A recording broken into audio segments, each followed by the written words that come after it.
I'm fine. I'm invisible.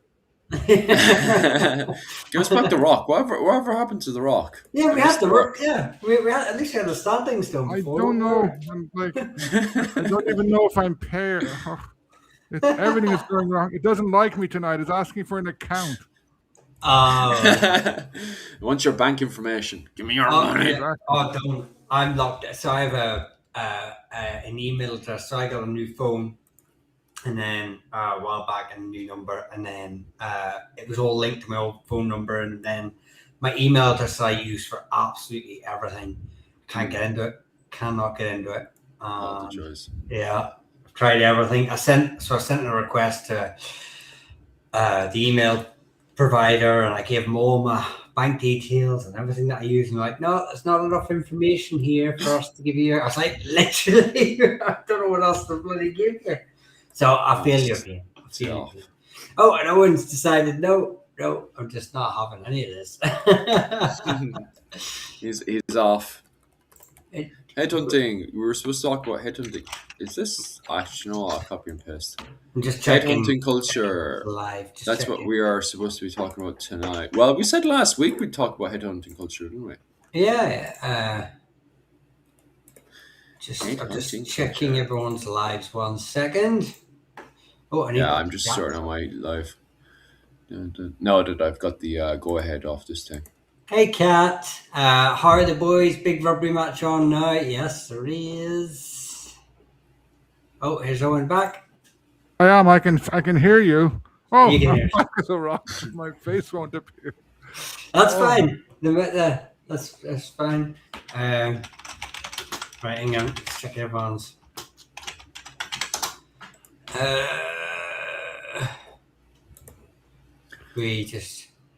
My chat isn't popping up for some reason. Oh no, there we go. There it goes. Now my chat's on. How's Dennis? How are you keeping?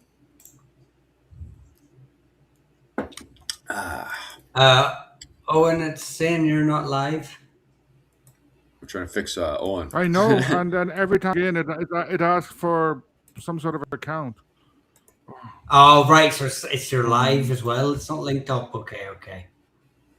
Jesus, everything's going wrong for poor Owen tonight. Owen is the new. I was saying he's the Stone of Tara. He's going to proclaim the new High King of Ireland. Live. I'd like to put my nominations forward. Whoa, what's the pension like? Oh, terrible. Crap. Head, no. Oh, good. Okay. Are we for numbers and stuff? All right. So this is 19 on my side. Yeah, it just won't pair me or anything, sort of. It says my email is in use. Oh, well, maybe we shouldn't use that email. I know, but it's the one of the... Yeah. Okay. I'm just trying to see if there's anything I can do on my side, but there's no. Yeah, that's the plan. Owen tonight's going to be kinging people. I remember I actually did a live show from Tara years back with the Viking reenactment. It was meant to be for the anniversary of the Battle of All Bridge, which we were supposed to do in Dublin, but Dublin Council wouldn't give the go-ahead because, Dublin Council. Okay. Forget about your anniversaries. We can't make money out of it, no. Although a big, massive Viking reenactment they would have made a fortune, Dublin Council. Dublin Council wouldn't know what's good for it. Yeah, I don't think any councils know what's good for them. They're so stupid, like. Have me just bitch about Dublin Council now for the next 2 hours. You don't even live in Dublin anymore. I know, right? Dublin's horrendous to live in. Just constant bang, bang, bang, bang, bang. Well, the outskirts of it is. Centre of Dublin is also loudish, but I think the outskirts of Dublin is louder than Dublin itself. Okay, well, right, give me. I'll use Winterberg Dublin Council, and I'm going to get up back in 2 seconds. Yeah, take your time. We'll just offer shite. Shite. How's Freddy? How are you keeping? Any news, Freddy, bye?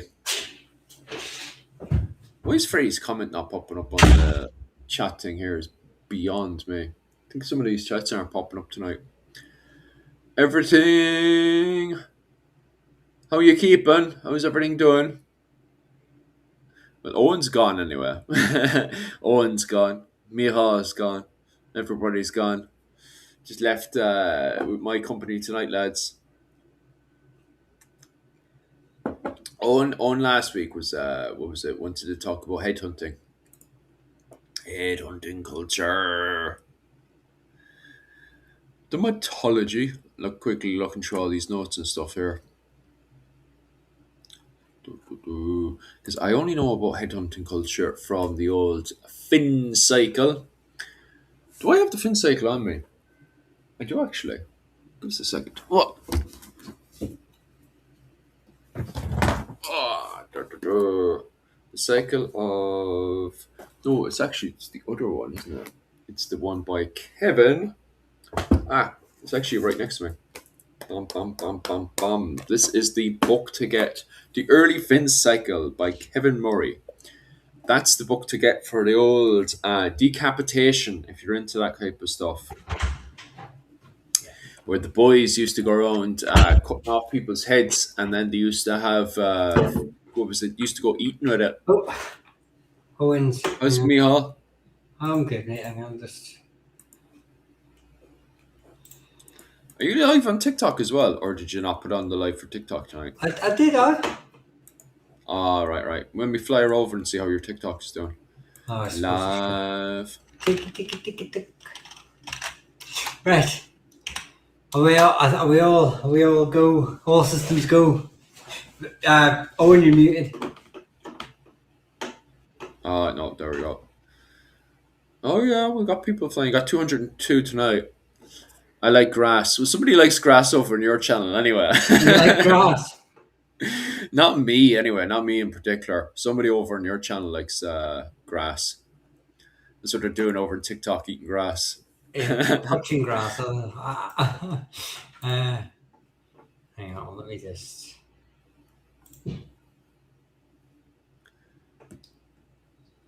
There we go. Doing rugby? I was good asleep. evening, How did we TJ. do in the rugby last night? Did you watch the rugby, Michal?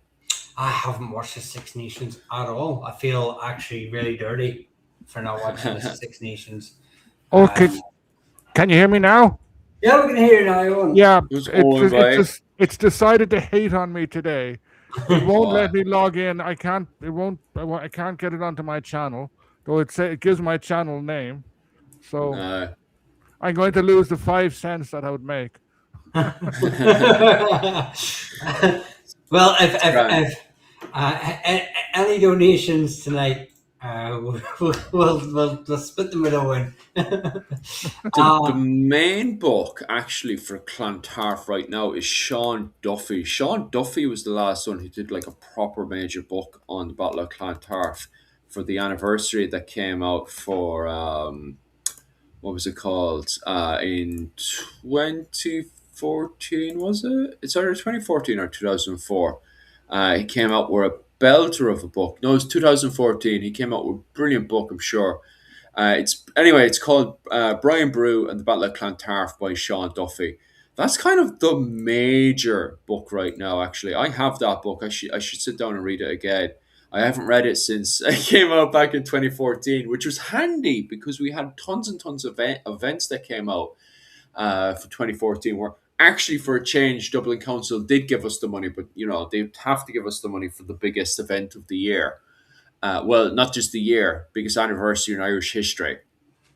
I don't know what it is. The Dublin Council is very, very, very insanely reluctant, not just reluctant to give money for our medieval history, but they seem to be a sadist as well for trying to destroy Irish history as well. If you look at the Wood Quay, what happened at Wood Quay and stuff, where they were pouring tarmac over Viking finds and stuff like so. And now in Wood Quay, they want to kind of knock down the buildings and rebuild them. Not only did it destroy bloody Wood Quay, one of the biggest Viking Mm, sites in Europe, and yeah. build those monstrosities on top of it. Now they say no, it's no, people are someone is saying in the council or the corporation to be more exact to rebuild it or to move elsewhere. Hmm. Move And out. If like they move elsewhere, I swear to God, we historians are should going, murder "We told you so. We told fucking you so." Uh, bastards. I just want to say, with someone was saying about that. Yeah, I know you own you, Philip. You touched on the Battle of Clontarf. It, Viking Age Ireland by Sean Duffy covers it a bit. Claire Downham has a paper, The Battle of Clontarf in Irish History and Legend. Mm, Mary Nimuni has a paper, The Neglected Account of the Battle of Clontarf, which and Dr. Catherine Swift has a paper as well. It's the Dalcash version of the Battle of Clontarf. So I believe they're all free papers that can be acquired through academia or other academic sites, but I believe they're all free. Um, I do have, if you check out my Battle of Clontarf video, I have the sources I used in that. Um, uh, and normally the sources I cite are free, so people mm, can mm. check my claims. So, yeah. Plus, my video is probably the only real thing you need to watch to learn anything about the Battle of Clontarf. I'm just maybe Oh saying. yeah, you do. You have a video on that. I did a video on the Battle of Clontarf, Oh, and which Owen's video. which which did which did Right?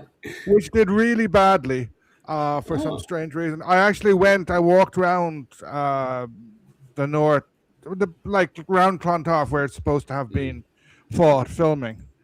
yeah, yeah, But I think people didn't like that I asked the question. The video was about who won the battle, which is a yeah. very good question to ask.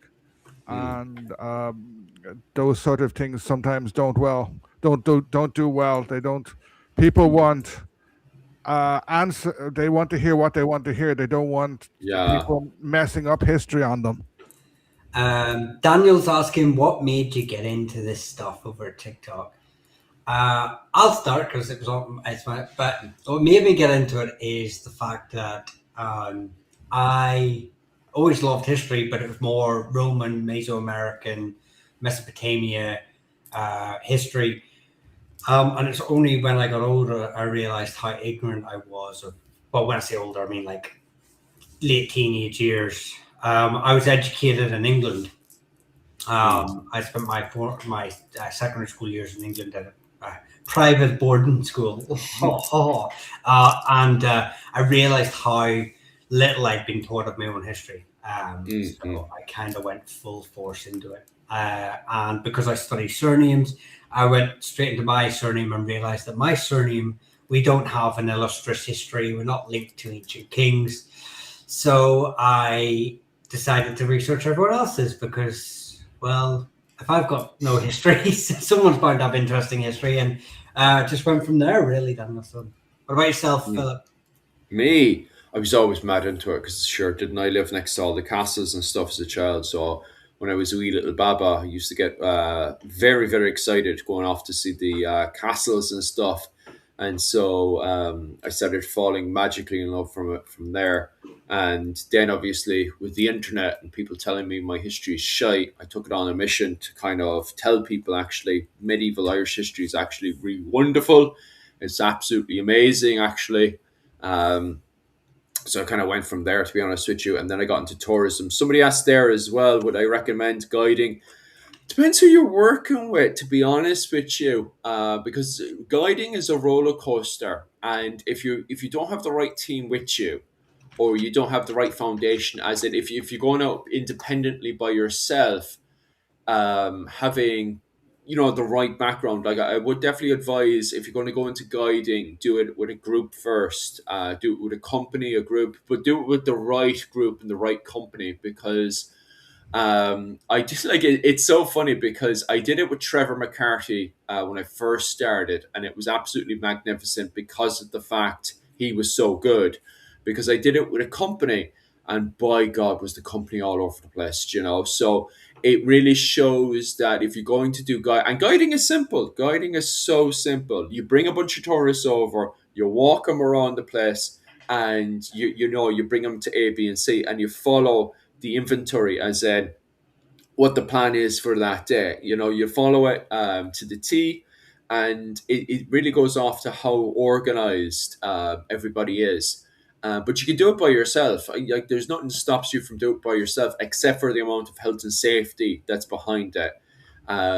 That's what kind of, because I've kind of caught a few cheeky fellows going off trying to do tour guiding, as in they woke up that day and started doing tour guiding. And I was like, well, where's your health and safety? And they were like, which is very, very dodgy in Ireland, because everybody can get sued very, very quickly in Ireland, and also get bounced off health and safety. Health and safety, not so much in the north, because you guys are cowboys up in the north. But down south, health and safety is super, super important. And if you don't take health and safety seriously, you get bloody bounced in the Republic of Ireland. That's for sure. Like, What about you, Owen? Yeah, I always liked history.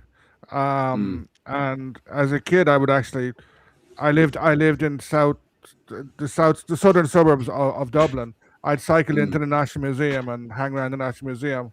And my dad actually knew someone from the museum, and I remember being about 10, walking into this guy's office, and the security guard was outside giving me a filthy look, and I asked to mm, speak to him because he was an important guy. And the guy gives me an even filthier look, but he goes in and then comes back completely changed, and I got my tour. So I've always been into history, and then I got into YouTube history kind of to stop from going crazy, because I do a lot of translations in to do with history, and I was working 60 hours a week before mm, AI killed that job. Um, and then I started. I would visit all the historical places around me, and mm, then I did started to do tours, and I'm doing quite a lot of tours now, historical tours, uh, mm, based, like, recently the county council. I've done some for the county council and other people, like, archaeology festivals, stuff like that. And I normally do small groups, but it's just 2 or 3 hours.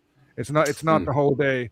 And occasionally bus companies get in touch with me, and they when the weather's bad and they can't go to the Skelligs, I show them around Valentia Island, and so they can look at the Skelligs. Um, so and I like showing people around historical sites. The money is good at times. The problem is it's a very short season where I am. mm, Yeah. But history is I love history, and I like YouTubing history. Though there are problems. If you mm, basically invent history and say what people just say the popular things, you do really well. When you do go into more complex, when you go into more complex history, when you point out history the way it was, the algorithm doesn't always like you. No. yeah. Just quickly, I'm just going to say hello to Fanula, Kevin, Cryptic Reality, welcome in, Michael, Angela, welcome in, everyone. Just quickly, because this is part of my, really kind of part of my answer. Michael O'Donnell's here, and yes, Doyle, Viking, isn't it? Black foreigner. No, there's actually very few Viking surnames in Ireland. Doyle is not a Viking surname, but it is associated with the Viking migration and settlement into Ireland. It's mostly adopted by Irish people who are moving into Viking settlements, and it's a Mm, name given to them by the Irish population on the outside. Basically, it's a descriptive term given to Irish people moving into these trading hubs, into these long forts, etc. These uh, all these settlements. So Irish families are obviously making up the vast majority of Viking settlements. They are the working class, they're the trading class, they're all these sort of things. So, these are people who would adopt the name surname Doyle. If you Claire Downham, actually, doctor, she's a doctor. I don't know. I think she is. yeah, yeah. Dr. Dunn does have actually a paper on this. It's well worth a read. So, Yeah. but Yeah. I just wanted to say thank you very much, Vinny, for the recommendation. Mm. He said he Uh, recommends my tours. oh, brilliant! But yes, everyone, if you're in Kerry, or South Kerry. South Kerry. Oh, but you don't do the north of Kerry, no? I'd love to. I have if I knew someone who had a little minivan, I have some South Kerry, West, North Kerry, West Cork, and Limerick. Like you could do an Earl of Desmond tour of Adair Castle, Glyn Castle. Well, Glyn Castle's not Desmond. There's several Desmond castles, even Castle Island or megalithic one, Carrigafoyle Castle. There's a lot of stuff to be done if I had a little minivan. But I only have an ordinary license, not whatever the one for buses. Yeah. Mm. Doctor, hang on, where's my TikTok's gone? Mr. Rager is asking about a family, and it's the McLaughlins. Yeah, just McLaughlins kind of come from a couple of branches. You have the Scottish branch of the McLaughlins. You have Mm. the Ulster McLaughlins, who are part of the Neil. The Scottish branch do claim descent from the Neil. They claim a similar line from Amrahan, the same as the McSweeney's. Um, then you have the um, uh, what became McLaughlin and Meath, who claim descent from Mayor Shocknell. So they're part of the Southern Neil. There's McLaughlins in, or they're typically O'Loughlin's, but they sometimes get anglicised to McLaughlins in the Burren in County Clare. Mm. I don't think they're descended from the Dalcash, so I think they're long-time rivals of the Dalcash, but I can't remember who were the O'Briens and the McNamars, etc. But I can't remember for the life of me if who they claim descent from. I think it's another king group who's they're the original rulers of the Burren in North Clare. But yeah, so there's quite a few branches in Ireland, unrelated branches.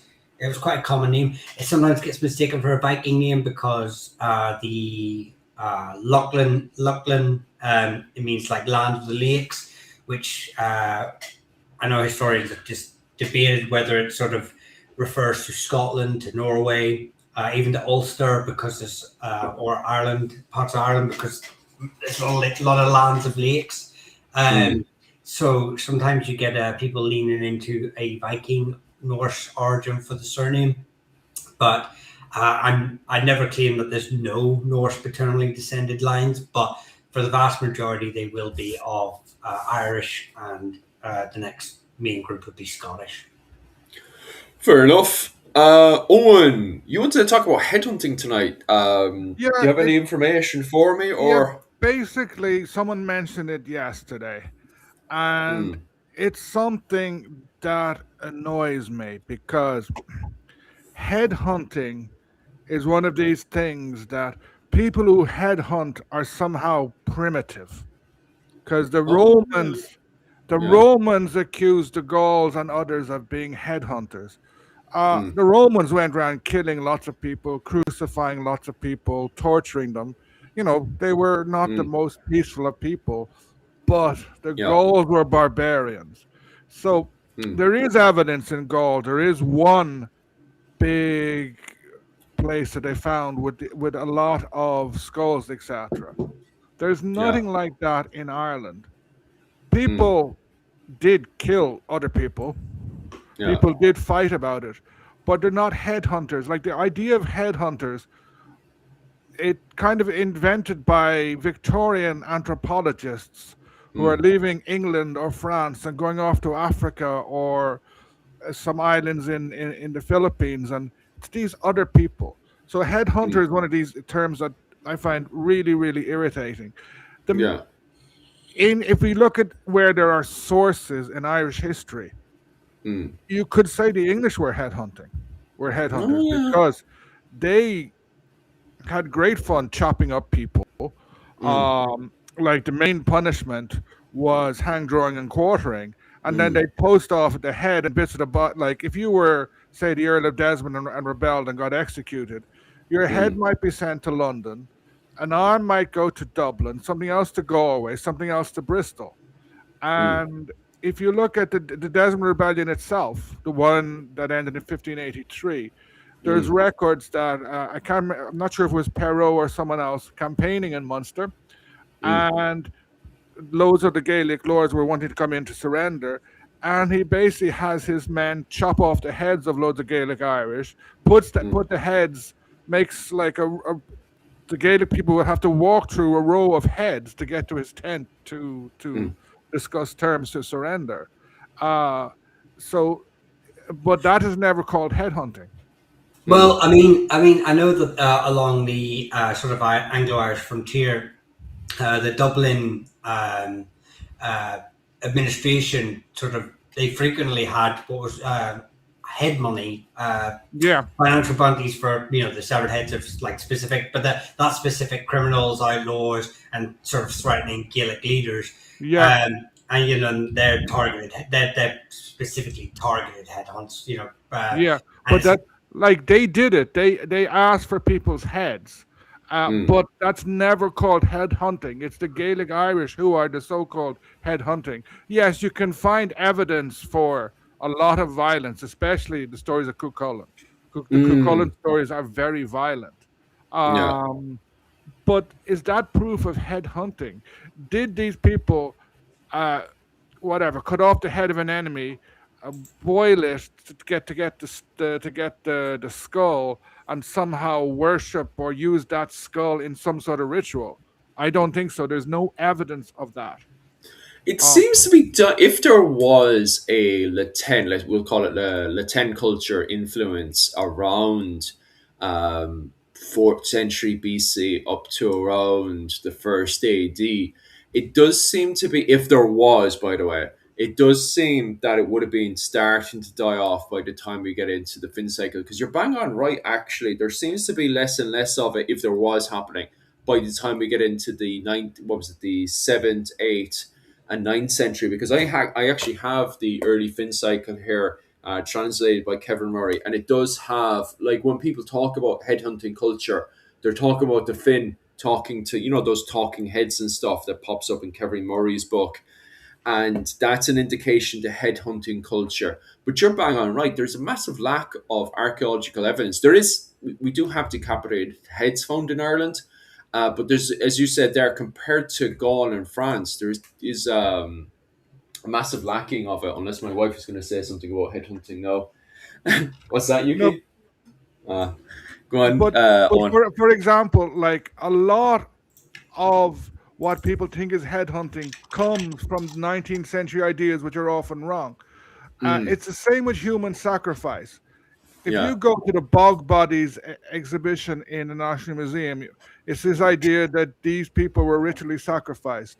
Mm, However, Ronald Hutton did. There's a bog body that was found in England, and it was went to the museum, and someone said this guy it was pre-Roman, and he was garroted the triple death. mm, And Ronald Hutton did some investigation. He found that when they found this body, they did two autopsies. mm, One said this I triple death. The other said no. This guy was a lot of the wounds are older wounds. mm, It totally disproved the idea. It also said this body is actually probably post-Roman. yeah. So there are many assumptions that are wrong. I think it's very important to question these assumptions. People Mm, were killed. They probably were sacrificed. But because there might be talking heads, there's lots of strange stuff in the old yeah. stories of people coming back to life, etc., etc. That doesn't mean that there was someone practicing zombie magic. But It if means we, people had it, these ideas of that sort of stuff. A yeah. lot of these legends are good stories. If you look at Mm, the Clontarf, the Battle of yeah. Ventry, it's a Mm, mm, mm, brilliant story. But it's yeah. and you can see the person knew the area because you can follow the directions of the enemy army. Mm, But it's a good story. It's not history. It's not evidence of anything. It's a yeah. brilliant story. Well, I definitely would have to agree. If you're looking at it from this perspective of, like, quote unquote Celtic culture, I would have to agree with you because those are I haven't come across any. I'm unaware of, unless Yuki knows any evidence of it, of mass graves of heads compared to what you see in Gaul. In Gaul, there just seems to be an entire fetish around headhunting itself, but there does seem, because becomes very violent very quickly, is somewhat of a headhunting culture around Viking Dublin. But it's exactly what you said there, where you've got these guys who get kind of over violent around heads and start collecting them. So I think Dublin does have a sudden escalation, and you might consider that a headhunting culture. Um, Other examples as well, if display purposes perhaps, because there's some examples of kings decapitating each other and then going off with the head to display. So would that be put into the Yeah, but frame of a headhunting I culture? don't think that. I think the idea of head hunting Mm, is very questionable, except when you have proof that people are killing other people. mm, Like for example, the Incas, or was it the yeah. Aztecs? I think more the Aztecs. They would go and make war on on another group Mm, to to sacrifice these people.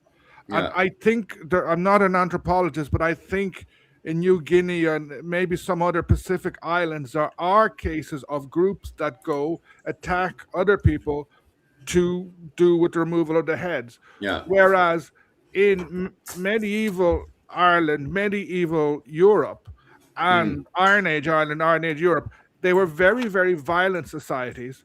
yeah. People were killed brutally. Mm, Removal of the head was common, and so was removal of other parts of the body and displaying these things, yeah. these Just, bits. True. just, just quickly, just to say thank you to Kat for the $10 super chat.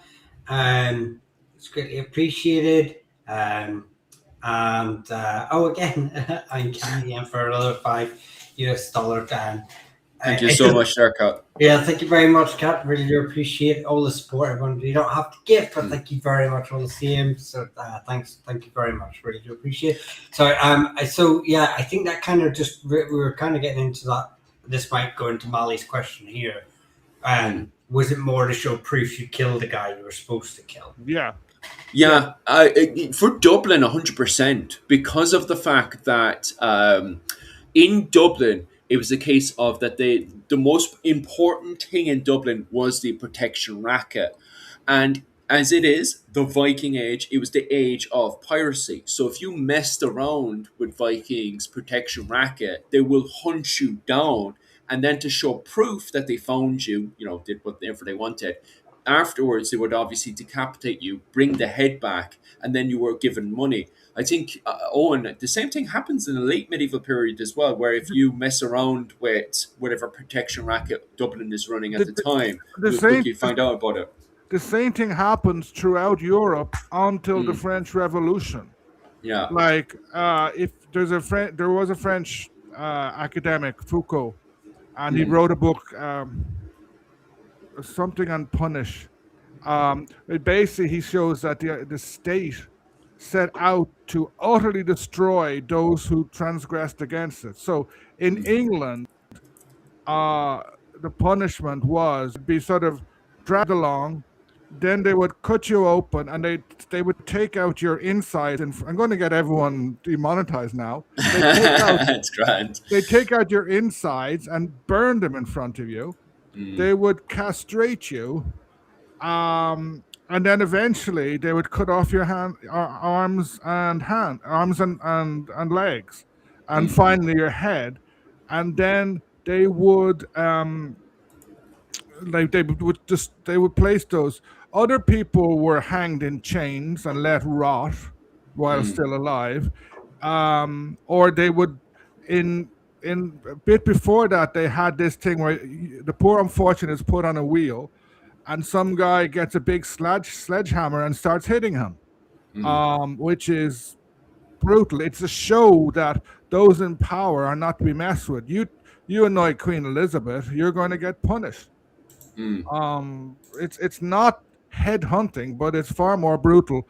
And Oh, by the way, thanks to I think Fanula there, she gave the name of one of the islands where anthropologists have talked about headhunters. Mm, Yeah. I just quickly, someone was asking about the Nugents. yeah. I think it was Angela. I know there's been a bit of discussion already, but just for those who are maybe watching on other platforms or other chats, yeah, Nugent primarily Norman lineage or around Delvig Castle in Westmeath is the main um, sort of family that comes from I think it's a named place like Nugent or Nogent in northern France, Normandy area. Mm, So, they obviously appear in England first before they come to Ireland in the 1170s with a lot of other major families. But I do know of two Irish families, the O'Reillys and the Savages near me, actually near Portaferry, which is a couple of miles down the road. Later on, adopted the Nugent surname, but it was a lot later. It's you're talking 17th, 18th century minimum. So the Nord is widely spread, but yeah, this if you've that's a Nugent family, just kind of mm, working. Yeah. Sorry, just Fanula said Robert Emmett's head was put up on a pike. I'm nearly sure. Yeah, I know he was. His head was cut off, and it more. I'm not sure how if they put his head up outside Dublin Castle and let it there to rot, or just put it for a couple of days. And then Michael O'Donnell is quoting from Bull of Oak. They broke his body. Poor old Father Murphy. They broke his body upon the rack. Yeah, mm, that's sort of it's this old fashioned violence. This brutal violence. mm. And if you want to look at Nazi Germany, the executions in Nazi Germany, especially of those who in 1944 who tried to plot against Hitler, they Mm. were executed very slowly. It's the same idea. Yeah, like it's like I don't think the headhunting culture was as radical as we can see in Gaul and France during the Iron Age, but there does seem to be indications of headhunting culture, especially in the Tomba Cooley. But as you said there, does displaying count as headhunting culture? Is definitely an interesting um, view because like the head had a level of spiritual to it, as in they believe that the soul, well, we believe that they believe that the soul was inside the head. Indications of that seem to appear in the early Finn cycle when you have talking heads. So there Have, does seem to be slight have you indication been of it. to? Have you been to? I'm sure you've been to Elizabeth Fort in Cork. Yeah, of course I have. Yeah. So you're going along there, and one part of the display they have. They're not real heads, but Mm, it's I think four or five big poles and fake heads on top, mm, just to show you this is what it would have been common because people are mentioned. Okay, someone Mali mentioned people being beheaded, Scots being beheaded. Someone mentioned Fanula mentioned Silken Thomas. It was very mm, very common. yeah. But that is it's the idea of punishing someone, removing their head, killing them badly, but Mm, and showing people, leaving them to rot, not even giving them a burial. mm, But what is headhunting? yeah. Just quickly, because I try and keep up with some of these names that are coming through. Someone starts asking about the O'Connells. Yeah, there's a couple of branches of the O'Connells. You've got the O'Connell, the Econnell Garbra, Garbra or oh, correct that pronunciation. But they're primarily they're the Kerry line. They're from the Eat Gente. Primarily located sort of you're talking like West County Limerick, and but they later moved to southwest County Kerry in the medieval period. Um, they're sort of related to O'Donovans, O'Collins, O'Quinns, O'Flannerys. Then you have the O'Connells of the Gaela, who are part of the Gaelic Confederation in South Ulster, uh, around Munster, Armagh. So you find Mm, the names are there. The O'Connell of the Mania or Ibina, depending on your pronunciation, who are from it's basically a Connacht kingdom, sort of like East Galway, South Roscommon. So I'm just trying to think of. I believe the McCanns can sometimes be Connell as well, but it's a rare. They're in Ulster, but it's a rare variation. So there you go. Happy days. Just quickly jumping over there. I actually typed it in. In there. What is headhunting culture? And it does actually use the example of the British and how the British were so mad into displaying of heads. Did the French and the Germans? I think Europeans are headhunting mad anyway. To be honest with Yeah, you. Yeah. everybody. I think if you, in medieval Europe, if you went to a city in Switzerland, if you went to a Mm. city in what's now the Czech Republic, or in what's Yeah. now Croatia, or Yeah. in Italy, you'd find heads on display, bits of bodies on display, or maybe Mm. even full bodies just like left there. Mm. Because I remember, if you go back to was it the 60s, 70s, and 80s, when you had all those white us Europeans going over to Africa to set up mercenary companies. When they went a bit too tapped in the head, they used to also go decapitating the locals, and then they used to put the what was it called? Clean out all the meat from the head and then put the skull onto the vehicles, and they used to drive around the place with the skulls and stuff. That's definitely headhunting culture, Yeah, especially from a military perspective, because if you look at the definition of what is headhunting culture, one of which is the military warfare and defense is put under. Headhunting culture in military is when you get the severed head and use it for decorative purposes for military tactics. I would definitely say pretty much all of Europe uses it that way. yeah, Because you even see it in Africa in the 60s, 70s, and 80s, where those European mercenary companies in Africa were definitely displaying heads and stuff. So, yeah, don't know. I think the Africans do it as well, but Africa's Africa. Africa's a bit wild that way at times with the skirmish fighting and stuff over the silver and the gold mines and stuff. So fun times for sure. Sorry, I just gotta But keep interrupting whenever people ask the questions. no, work with it. Kim, you were asking about the coin surname or O'Coin, O'Calvin. They are you've got the E Fiacre line from Connacht, and you're sort of talking about like County Mayo is the area. They're only a small branch of the Fiacre, though they're not one of the main branches, but they're definitely associated with them. Another separate branch is in sort of Galway, and that's more anglicised to Cohen, but it still gets anglicised to Coin, or then there's the O'Cuans of found in Westmeath, and then you have the Kilcoin line in Sligo, but it's normally found in those sort of regions. So you're sort of Connacht, Mayo, Galway, Meath, and Sligo. It tends to be the variations of the four branches, but the other branches are only minor, and that like there's no like great dynasty attached to them. So DNA would probably be your best example, but the probably most famous branch is the Fiacre ones in Mayo. Let me see. All headhunting finds in Ireland. There Philip, is a one. Philip Cleveland is saying, "Tell them about my shrunken head." He Go said on. he got a shrunken head as a present. There's a Good shrunken evening, head. Mike. No worries if you're late. Don't worry about it. Yeah, he got a shrunken head for wedding best man groomsman.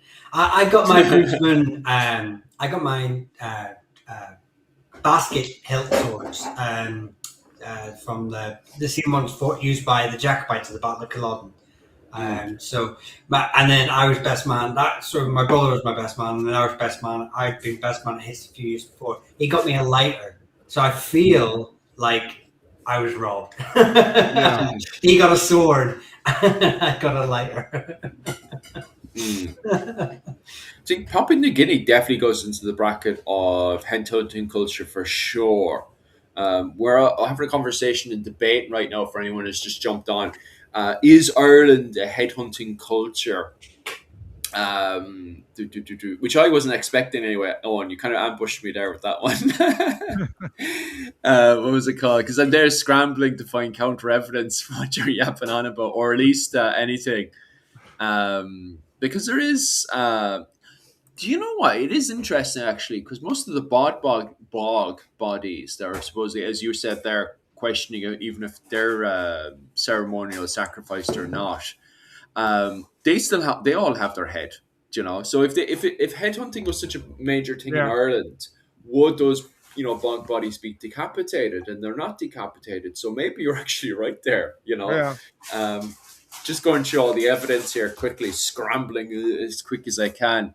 You're right; those bog bodies, they all have their head on, so maybe it's not such a big deal. But then you've got certain places where when they're building a royal fort and stuff, where there is in the building itself found human skulls, but you also find bones there as well. So, mm, yeah. I don't I know. Uh, think in some parts of Ulster, I think Oh, thank you so they much. found I think it was dead horses or something under some. I remember reading about that. There was a horse skull or something, or dead horses found under some buildings.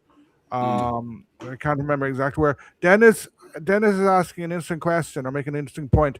A head taken to Dublin or London, would they really know it was the real head of the person? I presume yeah, I was any wondering head that. would do sometimes. Yeah.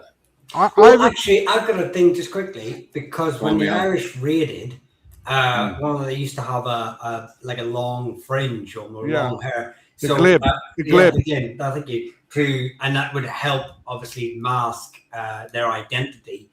mm, So certainly, but I would I part of me thinks that you would get family members coming to try and claim the head later on mm, for burial rites. There would be some sort of I'm not in all cases, but there definitely would be some sort of court. This is speculative, but I'm pretty sure it's well founded that there would be some formality request to the council, government, whatever, to try and retrieve some heads later on for respectable Christian burial. they never got bloody. I think Owen could definitely go into more detail about this. It's one of the Burns during the Tudor conquest of Ireland. One of the Burns that got decapitated, and his head was sent off to London. Fake It was put McHugh. on display. Yeah, yeah, yeah. And the Fake McHugh. family fought for years to try to get the head back, and they never got the head back. Instead, they put it on display in London for a wee bit, and then they shoved it somewhere else for another bit, completely disrespecting the O'Byrnes. So the O'Byrnes never got their family head back. Do you know that Yeah, one? whether they got their head back, but what I mean is the fact that the family might request it might be proof enough as Mm, well that is the individual. I would imagine there are many um, people that were falsely claimed, or Yeah, and like you can see in the 9 Years' War, people like Chichester saying, "Oh, I killed these guys. I mm, killed, and these guys are all lords." Where probably half them are just poor peasants who were in the yeah. wrong place at the wrong time, chopped their head Mm, off. They arrive in London, and it's just like one. It's a pile of blood and flesh. You couldn't tell who these people are, mm, and I have a feeling that with but like the English system, the punishment was very bloody, and that I think the majority of crimes, the punishment was execution. mm, So they probably like they must, and after a battle, it would have been body parts everywhere. They probably just had big pits. They dumped all these bodies and bits of bodies in, and it wouldn't surprise me if they threw in quicklime and stuff like that. Like I remember we had to learn in school the Ballad of Reading Jail, mm, and that's a poem about an execution. yeah. And he mentioned after the guy is executed, the quicklime being thrown on top burned the body. Mm, So like there must have been body parts in every European city just been thrown in a dump, because most peoples whose heads were on display were nobodies.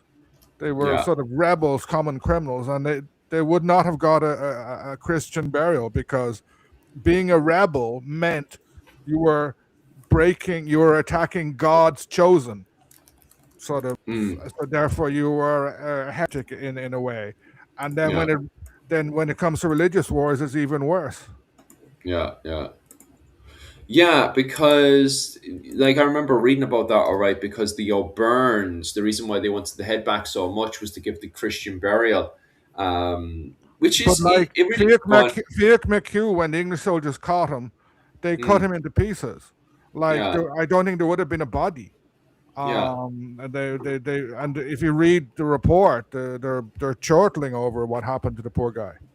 Yeah, yeah.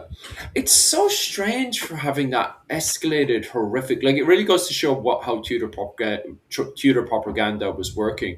That they were considering us so subhuman that we didn't even deserve to go to heaven.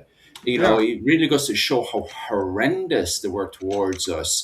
And you can even see that today. You know, I'm not going to obviously talk about it because I don't want to trigger the bots and stuff, but this whole idea of brainwashing a group of people into thinking that group over there is so subhuman they don't deserve to go to heaven. Jesus, that's but some what horrific all the religious brainwashing. that's what the religious wars of the 16th and 17th centuries were about. Mm, In parts of Germany in the 30 Years' War, 30% of the population died yeah. because of war and because of the disease coming at war. The religious Mm, wars were brutal. yeah.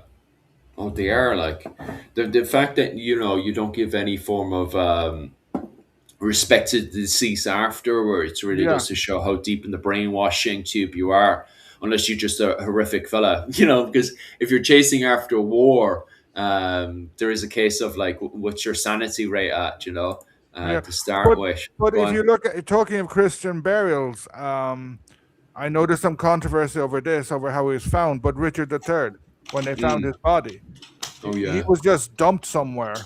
Mm. And like it may have been in a monastery or something like that. But he was the Yeah. former king, Mm. and I don't think he got a gravestone. He was just dumped, and then they found after much excavation. I know there's controversy over the story behind the excavation, but Mm. he was not. He didn't receive a Christian burial. Yeah. um Richard is an interesting one because I always put that down to the red mist that was happening at the time, because they seem to have, because the Tudors were losing that battle until Richard III had suddenly ran into their front line and then was caught up in the butchery. I always put that down just to the red mist, that the Tudors had put themselves under a red mist and then went kind of into a bizarre rant from there. And then obviously, as you But said there, dumped the body afterwards. you find that throughout the Wars of the Roses, Mm, they're going around executing nobles all the time. yeah, It wasn't a very respectful civil war, shall we yeah. say. It was quite brutal. Yeah. But do you think that's down to the fact of escalation, that it escalated to one point because of red mist and then, red mist under red mist under red mist? Because the war itself wasn't that much of a free for all. Like, I remember even this week I was watching a documentary that was saying that the majority of England, there were so many villages in England that never even seen what war looked like, compared to the Hundred Years' War in France. In the Hundred Years' War in France, because of the amount of marauders going around the countryside, it was hard to go to anywhere in France that hadn't been touched by the Hundred Years' War. But that didn't, so far in studying, what was it called, England, that doesn't seem to be the case. There seems to be villages that spend a good 50 years that never seemed to be touched during the Wars of the Roses in England. Yeah, because Um, I Go on. think in the Hundred Years' War, uh, I think it's at certain times, especially like under Henry V, coming up to Yeah, Agincourt, the the English carried out what was it called, chevauche or something. They yeah, basically went about plundering the land on purpose, mm, Whereas in the Wars of the Roses, the nobles treated each other brutally and like Yeah. murdered their prisoner or executed their prisoners, should we say, a lot of the time. And I think one of the kings who got deposed was, or was he an early one? He was essentially left to starve to death, or was that Mm, Richard II? Like they're churning through kings and monarchs. I can never mm, remember who the monarch is, but a lot of them get treated very brutally. Someone mm. else, I think, is drowned in wine. Yeah.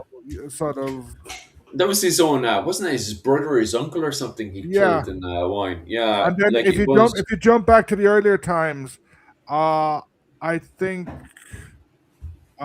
Edward Longshanks disposed of someone who was too friendly with his son. He disposed of him with a red hot poker, and so Well, the thing like about that's what's Edward the said. I First, don't it's not know, even but to say there's this. Go there's on. brutality there. But Mm, mm. the 100 Years' War, it was a more industrial sized brutality, I think. Yeah, yeah. There was just so many. The thing about the 100 Years' War is that not only do you, because sometimes people romanticize it into a war like a Napoleonic War against England versus France, when the 100 Years' War wasn't like that at all. The 100 Years' War was actually, it was a lot of French nobles fighting each other that England had jumped in and taken advantage of. And because of that, you pretty much all of France was on fire at the time. And then when you didn't have lords having private wars amongst each other during the 100 Years' War, which wasn't happening in the Wars of the Roses into the escalation that it was happening in France, when you didn't have lords having all these private wars in France at the time, bandits were everywhere, and that's down to the fact that they were literally, as you were indicating there, they were during seasons of fighting. They were being hired as mercenaries, and then when they were let go, they just became bandits. Would harass around the countryside, Yeah, burning people's houses, robbing what they needed, and then moving on to the next village until they got work again. And this went on for what was it, 120 years. And then even after that, when it goes into starts blurring into the Italian wars, that continues. Like literally, the King of France, his only answer to it is literally to round them all up and just send them off to Italy, and it actually works until we get up to the 18th century, and we have the Sun King who suddenly arrives, and he's able to basically cram them into his mansion and try to get rid of all these people into a regimental force. So this problem continues in France, never ending at times, unless they can send him off to Italy, which happens a good few times during the 100 Years' War, that they just round them all up and just send them off to Italy to get rid of them. yeah. Well, like in 1640s France, there was Mm. a rebellion called the Fronde, which was Yeah, basically nobles saying, Hey, we don't like there being a powerful king. It should be us." yeah, And it was a serious rebellion which went on for quite a while. yeah, yeah. I Um, think isn't And go on.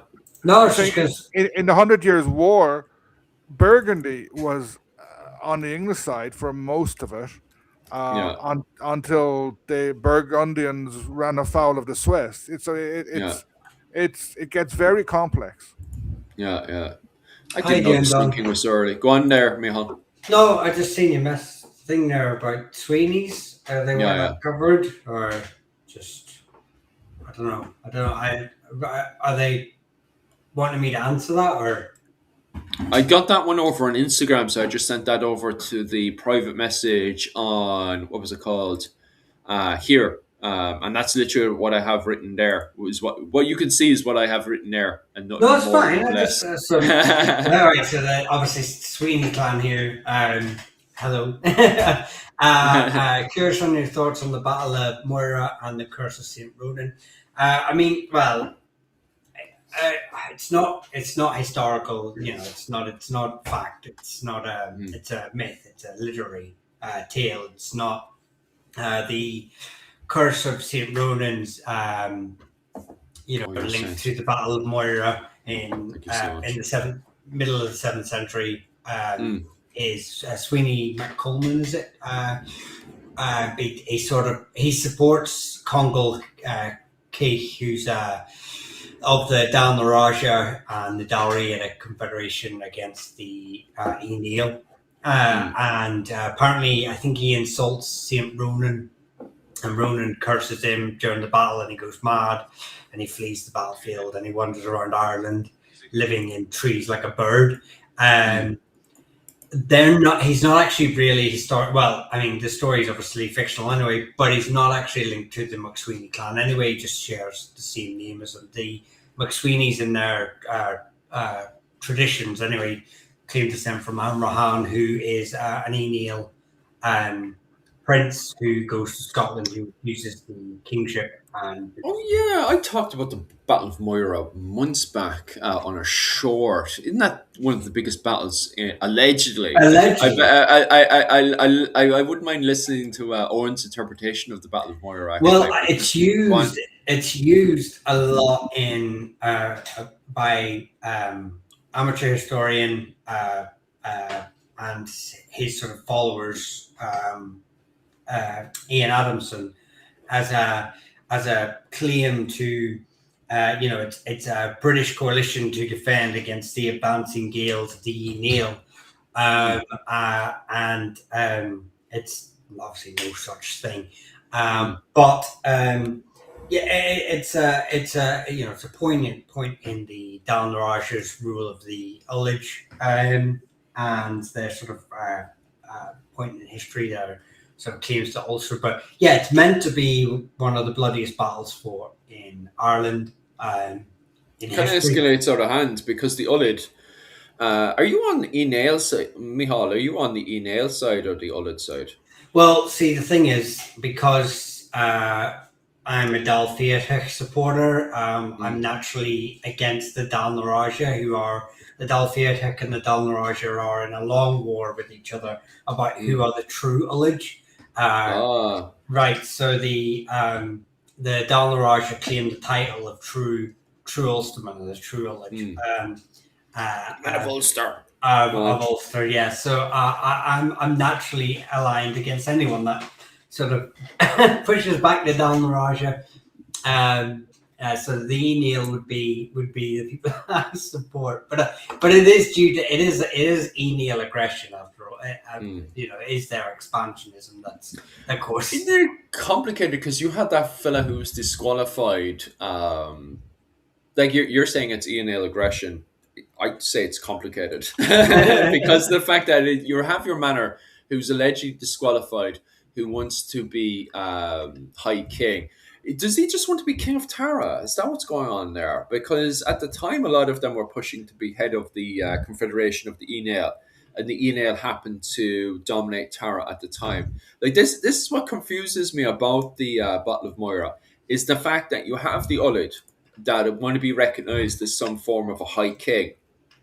Like, are they looking to be identified as the king of Tara? Are they looking to be head of the Confederation of the Enail, which to me is strange, given the fact that he was a member of the Ulid and not a member of the Enail Confederation, as in, he wasn't part of the Kennel Owen, he wasn't a part of Clan Coleman. Like, he's not part, from my understanding, he wasn't a part of any of the Enail branches. He was a part of the Ulid itself. So, like, even going into the battle itself, it very much confuses me. But at the same time, he does have the opportunity to do so because of the fact, and this is what kind of causes the battle to escalate out of hand, is the fact that he invites in so many people from Britain, because he invites in people from Pictland, he invites in a ton of Anglo Saxons, especially from Northumberland. At the time, Northumberland has a very complicated relationship with Ireland as well, because of the fact that not only are the Irish now doing massive invasions into Britain, but also the fact that you have so many, as people would call it, Celtic Christianity or insular Christianity going into Northumberland as well, building the likes of Lindisfarne and stuff. So Ireland and Britain at the time has a very complicated relationship. So when the men of the Ulid invite in so many British onto the island of Ireland, and you suddenly have Ireland itself freaking out and running over. Like the Battle of Moira, people claim that there was from 50,000 men up to 100,000 men. I don't know how possible that is, but it highlights how, this battle kind of escalated out of hand and turned into a giant bloodbath. I'm very dubious about this because Mm, the like it's fought in the seventh century. yeah. Um, I don't. It's not my area, and I don't Mm, know the sources well, or even how many sources there are. But none yeah. of them are neutral. Mm, None of them is an objective yeah. view of the battle, Mm, and the battle numbers in battles is still exaggerated. yeah. Has been exaggerated always. So 50,000 on each side. Mm, Maybe there were 5,000 on each side. Maybe there were 1,000. Maybe there were 500. mm, Maybe there were 2,000 on one side.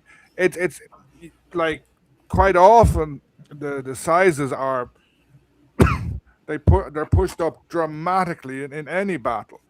yeah. Um, was there even Saxons there? Possibly. Maybe there was 50 Saxons. Well, No, just one yeah, second, one exactly. second. Molly, I have a video on the Sweeney's, but I would highly recommend that, just so I don't cover over too much ground. But just quickly, yes, they're from Scotland, Ireland, hardest gallows glass, uh, but they claim ancient Irish connections. But watch the video. Right. Anyway, uh, yeah, you were saying maybe there were like 50 Saxons, or but the actual link really comes from the Dariata. The Dariata are already established in Scotland by this stage. Mm, Um, so you have Argyll, you have some of the Midlands, part of the Dariata, and obviously at this time the Kingdom of Northumbria is in Scotland all the way up to Edinburgh. yeah. So the connections are already sort of there. Mm, Ireland has cross-channel communities, has cross-channel connections, and Congo is, one of these. So the Dal Naraja and the Dal Riata are interlinked. They are from a shared heritage. They are from a shared king groups, so they're already widely connected, going mm, back, centuries. So it's not so much that Congo is pushing for anything from Britain to come across. He's using his connections like any king would yeah. to reinforce, just to reinforce his claims, reinforce Mm, what he's after. So yeah, it's not so much. I agree that the numbers are ridiculous, mm, and purely because uh, if you look at the Trickacade system, the tour system, stuff like that, and how they form and the numbers that they require, and the battles before and after, mm, the numbers just don't relate to any other battle. yeah. And to suspect we suddenly have this massive population. Now, we do know that populations ebb and flow, but for so many to be a fighting age for this specific battle at this specific time is Mm, almost ridiculous, yeah, I do agree with Owen that the numbers are, heavily conflated, mm, um, but later on. But we know, obviously, the story is re-edited multiple times because even Congol's claim to the High Kingship yeah. is a later, edition. It's not supported in the annals. It appears as a later tradition. Um, Mm, so the claim as being a high king for Moira is a later insertion into the claim. So yeah, I mean, I'm very dubious about it, just because of when it's placed, where it's mm, placed. I think it's like anything, it's setting the propaganda around it is there to set a tone of like, mm, maybe this is a very big battle, yeah. because it's an important battle, a bit like the Battle of Clontarf. Mm. If it's an important battle, it's overemphasized. It's over, but it's 50,000 is ludicrous. Yeah, yeah. I do believe that as well. I think it's a if it did happen, I think it was a battle that definitely escalated out of hand.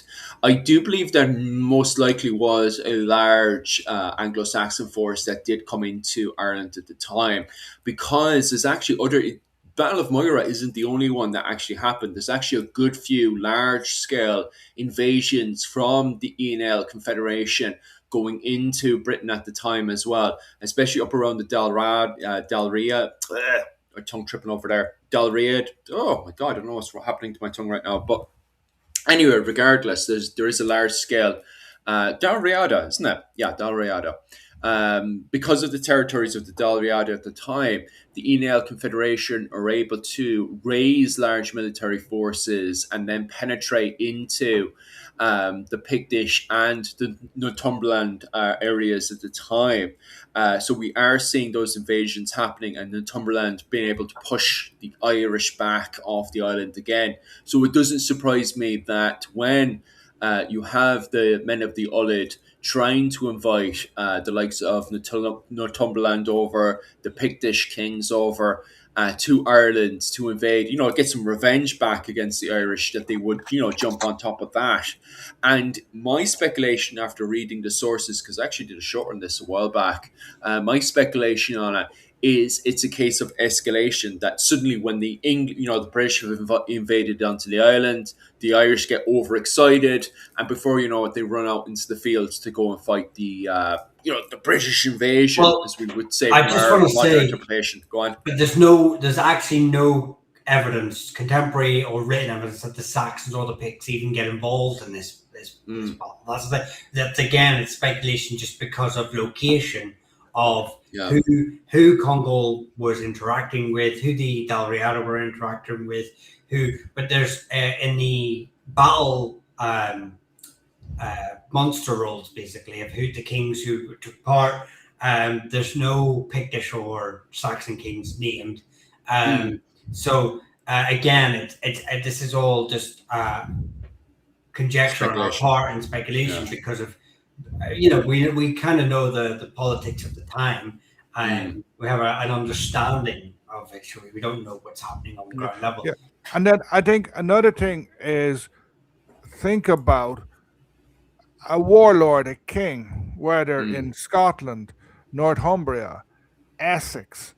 How many men do they have? Alfred the Great. His army was probably a couple of thousand, and then probably there were kind of militiamen that feared, another couple of thousand. I don't know what the famous Great Heathen Army. Yes. Like that wasn't many thousands. It was probably a few thousand. So, and even if someone from Scotland or a Saxon group sent over soldiers to this battle, if they did, I'm dubious, it could have been a shipload. Yeah. Sort of, I would say there might, it was probably 100 soldiers from a Saxon warlord if they went there. You have to be very, very careful, and we probably will never know. We probably will never know. And there could well have been bigger battles in which there were Saxons, etc., but they didn't make it into the history. They got forgotten about. The Great Heathen Army is another one that is very much an escalation thing, where it seems to be you have Ivor the Bonus at the time. He was king of Dublin, and a lot of people as well, when they come at me trying to make counter arguments against the Irish, saying, "Oh well, Ireland got very lucky that they didn't get invaded because England had taken the blunt of it." But they seem to forget that Ivor the Bonus was king of Dublin, and it is very, very strange that he was never, inside of Ireland. Ivor the Bonus was never able to raise a military force to knock out Mael Shocknall the First the way he was able to do it in Britain. And it seems to me, on his arrival in Britain, to take advantage of Northumberland, with the help, by the way, at the start of it, with the help of East Anglia. Like, he first arrives in East Anglia, which is on the opposite side of Britain. Then from there gets help from East Anglia to invade into Northumberland at the time. The reason for it is that Northumberland at the time was in the middle of a civil war, and if Ivor the Bonus could capture York, he then had full control of the trade link going from Dublin to York in the middle and then over to Denmark, Norway. And so he was going to make a whole load of money. So East Anglia probably was looking at this and going, hey, look, we can make a whole load of money out of this as well. But then it's like, what the hell happens? Because suddenly, the King of Dublin, Ivor the Bonus, suddenly, as you point out there, according to the records, has 100 billion men, has 100,000 men, has 10,000 men. You get insane numbers depending on what literature you're reading.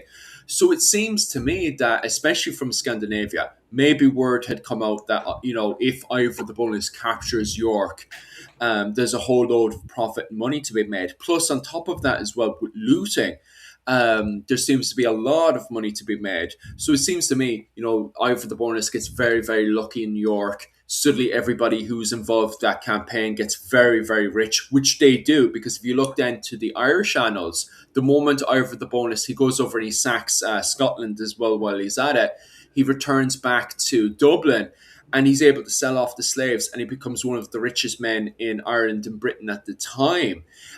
Word of that must have got back to Scandinavia, and that's how this massive, massive, huge army seems to appear. And that seems to be the case for a lot of these great, massive war bands that seem to kick off at the time. That a lot of people hear that massive loot is to be made, and they suddenly just jump on top of it. And they're not as organized as people would think. Go on there, Michal. Well, no, I just said, like, when you compare the numbers and the size of the forces. Now you think of the Battle of Bamborough in 937, which is when Athelstan is meant to basically unite England for the first time. And that he's drawn. Now England obviously has always had comparably larger population than Ireland, and he is. I think the highest estimates are like 15,000 is the highest estimates of his army, and that's drawn from Mercia, from Wessex, from Northumbria. So you think that's the largest army drawn from the largest of all the polities of all the kingdoms in on these isles. England has always had the most men, and it's the largest force he can go. And then you've got the coalition. I think they don't number any more than 20,000. I think is the highest number, and these are estimates. And that's Scots, that's Norse Gael, that's Britons. And we know the battle's huge because I think in Anglo-Saxon sources, 5 kings are said to be killed, 7 Viking earls are said to be killed. Constantine's son is killed. So we know that a large number of kings are turning up and earls. Yeah. We know that this is a huge battle, drawing from Scotland, from Brittonic kingdoms of Strathclyde, from the Vikings, and the Kingdom of Dublin. That's interesting, though, because in the Annals of Ulster, that one says that it is Olaf III has a force of 7,000 men. I find that one very interesting, and I'd actually love to know Dr. Owen O'Neill's view on that one of the number 7,000, because from the research and study I've been doing, the O'Neill, or even later on the O'Neills, how big is Hugh O'Neill? When I know you shouldn't really be comparing early medieval forces to late medieval forces, but Hugh O'Neill, how big is his force allegedly during the 9 Years' War? Like at the peak, if you take all of Ireland, all of Gaelic Ireland, there's probably 20,000 fighting men. Jesus, that's so many big. Many of those are peasants who've been brought into forces. O'Neill in Tyrone, I think O'Neill's personal force is like 1,500, maybe 2,000. And then with some of the other, bring in a few O'Hagans, etc., you could get up to almost 5. Throw in O'Donnell, Maguire, O'Cahan, etc. There's probably 6,000 men fighting men in Ulster. Yeah. Like then the other lordships, English sources would say something like 20,000, but some would be on their side. But those were people who were paid. The army was well organized. Finola asked the question: how do they feed this army? Yeah, and that's a really important question. Big thing. Like the English struggled in the 9 Years' War with 12,000 to 15,000, and those numbers are not like they in the 16th century there was something called dead pay. So out of every company there was 5 or 6 people who didn't exist. They were paid for. It was extra money for the Mm, captain, for the chaplain, for other things. mm, Um, and there's also the official number.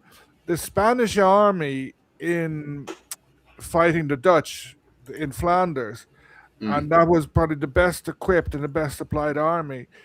It in peacetime had a mortality rate of around 1% a month. Yeah, So even if there's no war, one out of every 100 person is going to die every month lovely. in the 16th century. Jump Mm, back to the 6th, 7th, 8th century, you're going to have much higher. The mm, English soldiers coming in the 16th centuries, they died rapidly. yeah, They actually said those who survived the Irish Ague, so which could have been malaria or typhus, they were better soldiers because they wouldn't drop dead. But the death rate was enormous. mm, Yeah, I mean, Probably decided the Sax, like at that stage, Saxon etc. soldiers, they were more hardy. They were used to campaigning, etc. They would basically, if you're a Saxon group in Ireland or in Scotland or an Irish group in England, mm, you get fed by raiding, by yeah, plundering. mm, Um, so when you look at that, that really puts a limit on the numbers. And another yeah, is control. mm, Like the Battle of Banborough, how does Athelstan control 15,000 people? mm, yeah, It's difficult. yeah, yeah, and that's what I'm massively. saying. Even if you think the Battle of Bamber is a couple of hundred years afterwards, but and then if you look at then uh, uh, the Enil later on, or the O'Neills later on, as you've just discussed there, the numbers don't match at all. Like say, Mm. so the Bamber, the The highest estimate is 35,000. 7,000 though is it's funny, like, because according to the Annals of Ulster, they say that Dublin raised a force of 7,000 men. I do believe a large amount of them as well was supported by Donegal. This is why I find funny as well is that a lot of people have this at the time of the battle. People are saying, especially I'm listening to English academics, and they're very much like, well, Ireland was at war with the Vikings as well, and actually they're not, because the battle takes place in 936. Actually, in 934, Donegal already went to Dublin, and wrecked the place up looking for his tribute of silver, which Olaf III does actually give to Donegal. And then after that, once they've paid their tribute of silver, that's when, what was it called? Olaf III is suddenly able to raise this force of 7,000 men, which makes me question, is Olaf III, which makes sense to me as well, by the way, is Olaf III supported by Donegal? And that English academics are actually wrong in this belief that it is Ireland versus Dublin or Ireland versus the Vikings. That in fact, at the time of the battle, Olaf III is a good paying taxman, and because he's a good paying taxman, from my interpretation, then he's supported by Donegal. Would be my interpretation, and that's why Olaf III is able to raise a force of 7,000 men from Ireland and then bring them over to England to fight in the Battle of Well, Bamborough. Go on, I mean, Michal. I'm just like trying to work it out in my head. But if you think that Hugh O'Neill's army is about two Mm, thousand, his personal army, it yeah. wouldn't be speculative to think that Olaf Guthrason's army is about his personal army of Dublin is probably about 2,000. It's not a. It's quite a I would big say it's only city. 200. Believe it or not, I believe it's only 200.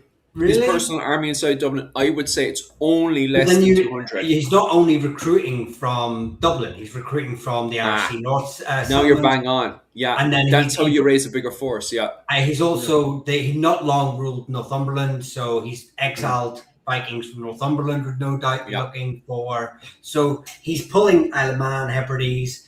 Yeah. Then you've got the other trading settlements of Waterford, Wexford, Limerick, and so he's pulling in from a lot of Yeah. Viking But they go sources under already.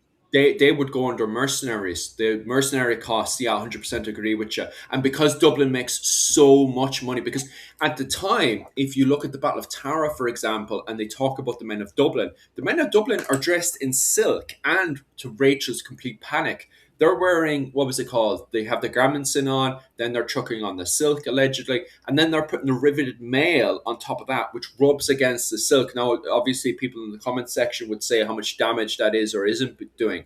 But according to Rachel from the Creative Contessa, that must be rubbing against the silk. But that's not the point. The reason why they're wearing silk into battle is to show, hey, look, we have so much money. We're so rich and expensive.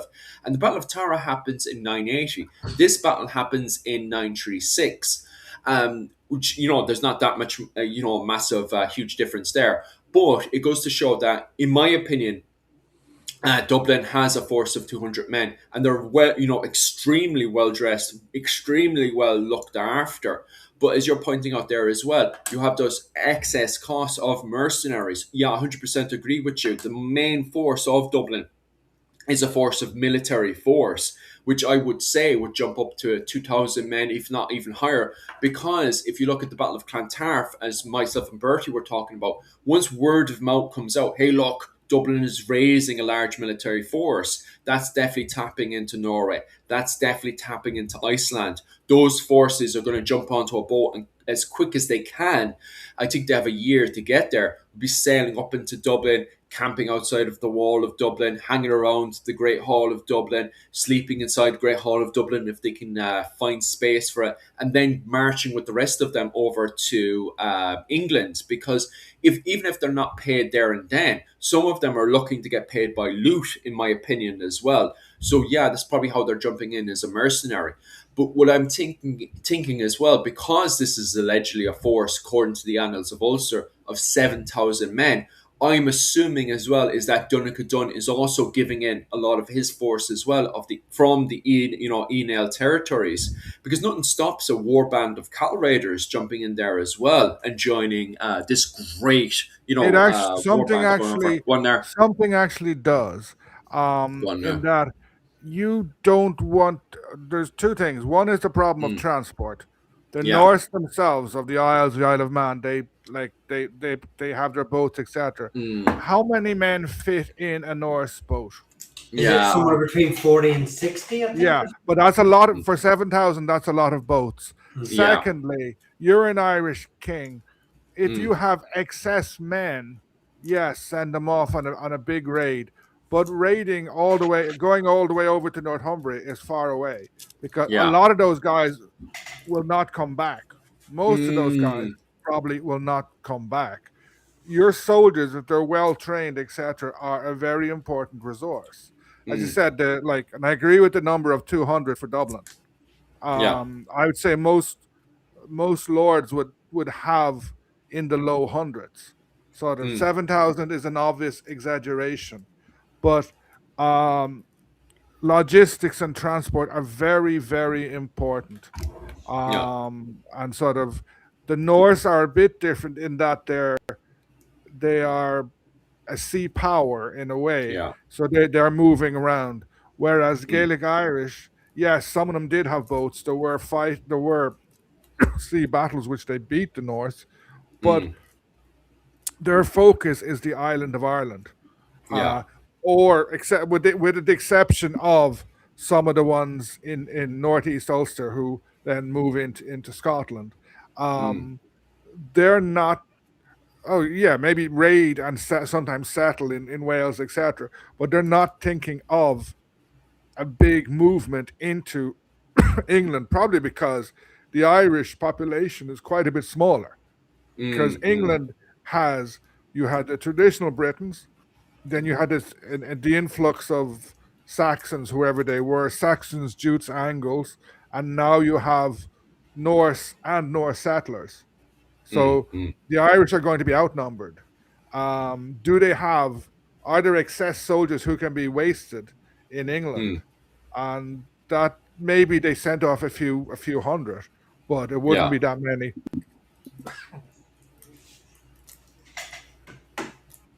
Yeah. Well, I mean, there's obviously no record of any Irish king joining Olaf either. So No, there isn't. That's why. That's why I'm reading there about Irish academics. Sorry, English academics, and they're very much like the Irish versus the Vikings and stuff. And well, the Irish were also fighting the Vikings as well. And then looking through the annals of Ulster, and this is why it's so important to read the actual main source and not always be reliant, even from academics. You have more, a lot of people saying, oh, I don't trust the academics. You shouldn't trust the academics. You shouldn't trust us. Go and read the Annals of Ulster for yourself.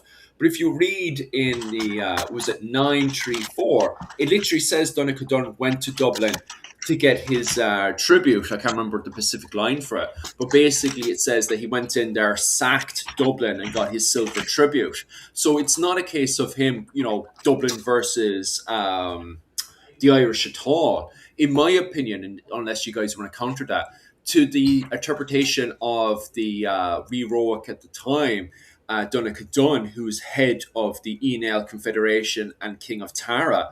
Dublin, in my opinion, Dublin was only another client state to the Enel Confederation, unless you guys want to say different. hang on, I just seen a No, no, I'm comment. fine. I'm fine. There's Michael, are the O'Donnells and the Donnellys of the same lineage? No, the main branches are not. The O'Donnells are Ken O'Connell, the Donnellys are Aigiela. So there are, I believe there are some Donnellys that may be of Enale descent around the areas of Tyrone and Derry, but they're very minor. Most are Aigiela. And main ones in Tyrone, Norma, are Aigiela. So no, not the same. You'd think, I know the etymologies look similar, but they're from two different names. Just go for that. No, and by the way, I don't disagree with what you were saying. Yeah. Because the problem I have is I especially like, and I don't want to be digging against any academics outside of Ireland, but when I'm reading the Battle of Bamborough, or when I'm reading about various other stuff about the Gall Gael in York and stuff, it's very much a case of, oh well, it's Viking versus the Irish over in Ireland. They were depressed. What was it called? Occupied for 200 years or so. But when I look through the annals of Ulster, I can't see that as the case at all. Actually, I'm seeing, and this is the thing of when you're reading some of these secondary sources and stuff written by academics, they're like, well, then Brian Boru came and he freed the Irish. But that's not the case. When I'm looking through the annals of Ulster, you can see multiple kings going in, and from Mael Shocknall the First, Flan Shinna, Donegal Dunn, them going into Dublin, getting their silver tribute, and then going back over to what was it called, Clonmacnoise again, happy out with their tribute for that season. And I can't see Dublin being anything special. At the time, as Owen had pointed out as well, they were more concentrated on their own territories, worrying about what the Kennel Owen were up to, what was it called, Cashel was getting up to, the territories of the Oenachta, who we refer to today as the McCartys, and then over in the Leinster territories as well. That was their main focus, was getting that tribute. And Dublin was just another client state. It's only like it's wild how we're making such a massive, huge deal today out of Dublin, that it was, a force to be reckoned with, that Dublin had the ability to completely usurp the Enel Confederation. I don't think Dublin ever had the ability to completely usurp the Enel Confederation, in my opinion. That Dublin at the time, don't get me wrong, Dublin was very, very wealthy because of the trade that was coming in from both the Scandinavian territories and the movement of goods coming in from the Iberian Peninsula that was connected to the Mediterranean Sea, and then from there connected to the wider Silk Road, and was from there bringing in massive amount of wealth, which you can see from the men of Dublin who are running around in silk goods. And also on top of that, the archaeological evidence that supports that we are finding a lot of silk that hasn't been destroyed by bloody Dublin Council. But it shows that Dublin was very wealthy. But as we're pointing out there, where like most likely Dublin itself was only able to raise a force of 200 men.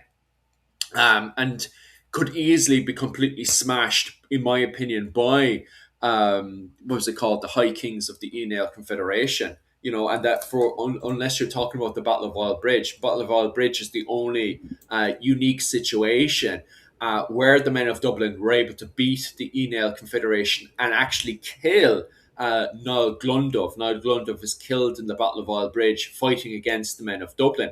But the men of Dublin never push over and take over all of Ireland. They kind of go back into Dublin again, happy out, which gives Donegal Dunn enough time to kind of put and shape the Enale Confederation around him. Someone just put my comment section. Go Is on. this the fellow who thinks that the Irish boggers could have beaten the Mongols? Yes. Philip did Well, do they a could video. have.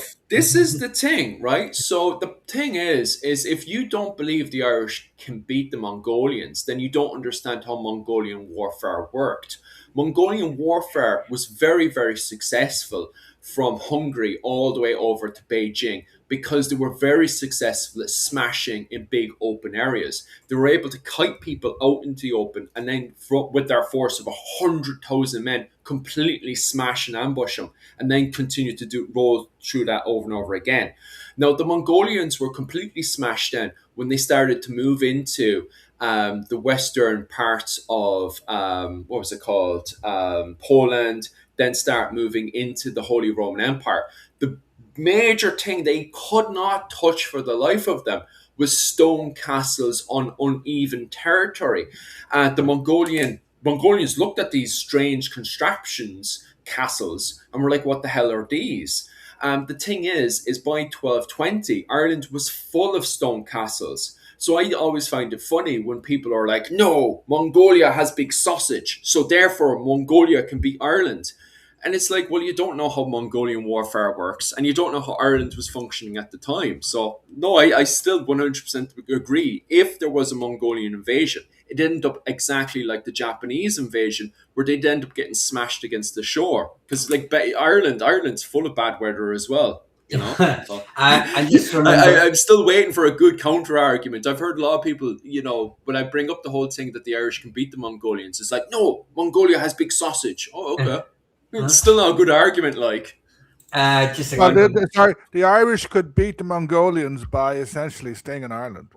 Well, he Yeah, says it's that's not. literally my argument. Well, he Go on. says not true at all. Genghis Khan literally sieged walled cities. Here, walled cities on even ground with very plain, massive walls. That's not what you're seeing in Europe. When the Mongolians come into Europe, then literally they look at these strange, weirdly shaped castles on uneven grounds, and they're just like, what the hell? And they literally they destroy, what was it, wooden castles. All the wooden castles knocked over, right? Stone castles. They're looking at these things, big uneven ground, uneven structure on itself, and they're just like, what the hell are these things? They don't touch any of them. It's amazing how you see all these wooden castles being destroyed in Hungary, and the moment they come across stone castles, they're just like, what the hell are these? Over in China, and I've heard this argument a few times, they destroyed castles in China. China, big open ground, big perfect walls, and then on top of that, they're using Chinese engineers. That's how they're able to destroy these these Chinese stone fortifications. But the thing is that when you go into Europe, especially into the German territories and stuff, massively uneven. Mongolian horses are not able to surround the castle the way they're able to do it in the likes of Persia. They're able to do over in Beijing and stuff. That's why they're not able to capture the castles in Germany Uh, and in what was it called, Western Poland. Go on he there, said, Mia. but I'm going to add into it. But he says, but now you're speculating just because the terrain was different. You're Not saying speculating, no, solid no, proof. but Go on not there, only Mia. that. It's not only that. You're speculating too because the invasion of Ireland never happened. Yeah. So it's all speculation. This is a Well, void as situation. Owen points out there, go on there. The Mamelukes also defeated the Mongolians. Yeah. They did a big one. As from what I remember, the Mongolian invasion of Eastern Europe, essentially, I think they stopped when Genghis Khan died, and then Mm, they turned round. mm, Um, I know that they had victories against various armies full of knights, etc. I don't Mm. know the details about castles, but it's different type of warfare. It's Yeah. like it's like the French in the Battle of Agincourt or Crécy, where Mm. they run into a wall of longbow arrows and get massacred. Yeah. Um, but who wins the Hundred Years' War? Mm. The English lose. They don't like to say that, but they do. Yeah. Because the French eventually decided, hey, it's a bit silly to ride into a wall of arrows. Hey, what's Mm. this thing? What's this thing called a gun? Yeah. Whereas the English keep their longbows until like the 1570s, 1580s. Mm. Yeah, I mean, like I say, it's all. Yeah, I'm not speculating if the Mongols invaded Ireland, they would have decimated it. Again, you are because it never happened, so you can't know for sure. And the evidence, yeah, But you may have the evidence to argument, support. this is what I find funny, is that I always put a full argument of why the Irish would beat the Mongolians, but there's never a good counter argument to how the Mongolians would take over and occupy Ireland. It's always like, but they have a big sausage. Yeah, they have a they have the biggest sausage in the world.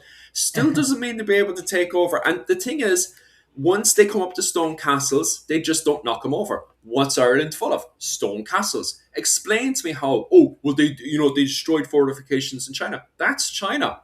They're not taking over stone castles in what was it called, Germany and Poland. Find me evidence. If you can find me evidence of them destroying stone fortifications in Europe, then we can have an intelligent conversation. Until then, you're just like, the constant scream of, "I have the biggest sausage." Okay, thumbs up for the big I sausage, just like. another one says, I remember reading, this is not about Mongolians anymore, but I remember reading that the Irish very much looked down on the Scots Gallagher mercenaries. Was this accurate? Don't you think that? No. I mean, the average Irish commoner probably hated the fact that they had to house these Gallaglas whenever they were in the Lord's territories, and most armies who were traversing through your lands were not well liked because they were taking lands, not lands, food stores and stuff like this. So even your own armies were not appreciated Mm. when they're traipsing through your own territories, because the officials are taking your crop, your cattle. And also again, it's kind of unfair because you're generalizing a whole couple hundred years of history here, when actually the Galgos started to become Irish, not only culturally, but Irish people became Galgos. They couldn't replenish their numbers quick enough for what they were being used for. So the Irish people started to become Galgos within the ranks from both. And also you could add Oh, in no. there that most of the Galloglass were Gaelic or part Yeah, Gaelic. but to say that. Um, Yeah.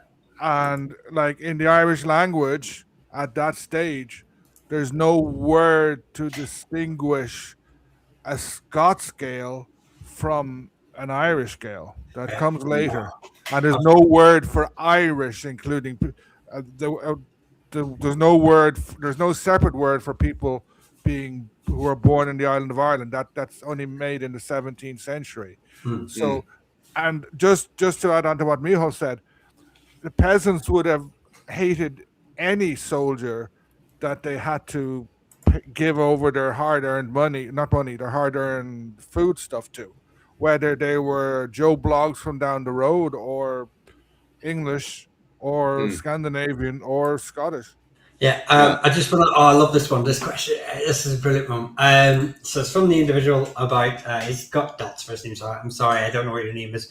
But the Mongol guy, and I want to answer Oh, this as yeah. well. I'm going to add to it. So if the Mongols couldn't take over Ireland, then how did the Normans take over Ireland? The Yeah, I Normans never seen that took one. over Ireland. The Normans never took Yeah, they over didn't.